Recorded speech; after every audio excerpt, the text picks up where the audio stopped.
case now. There he is. Very good evening. Jacob, just take us through what exactly has been said. Sure, well, lawyer Dagir Hazarov has come out and said that Sharia law should be implemented in Russia, that the current secular courts don't fully represent Islam or Muslims. Now, it's really his words that followed that have landed him in hot water since. That's because he went on to state that any attempt to stop us will end in blood. Now, initially, he stood by his words made in an interview with REN TV, a Russian broadcaster.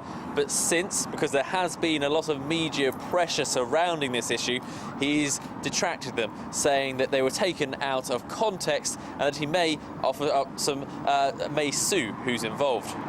Jacob, has there been any sort of reaction that we've heard about?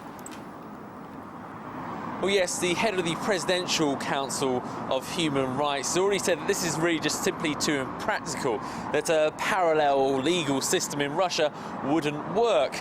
Really, perhaps the more and strengthened condemnation comes from the Russian Mufti Council. Now, they've, and some of its representatives have said that this does not represent the opinion of Muslims in Russia. It does not represent their opinion either.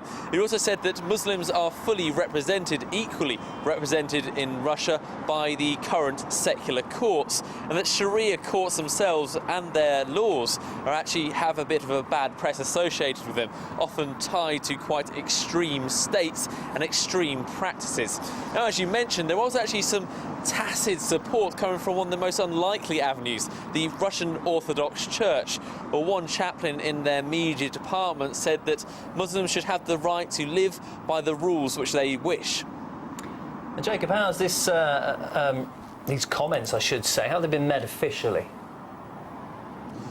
Well, left-leaning party Yabloko have also already asked for the General Prosecutor's Office to fully investigate this case, saying, in their opinion, this is something shared by many others, that these words incite violence, could lead to bloodshed and ethnic hatred. Now, we do know since that the Prosecutor General's Office have opened up an investigation. The video in question will be analysed to determine whether or not it breaks the criminal code in any way.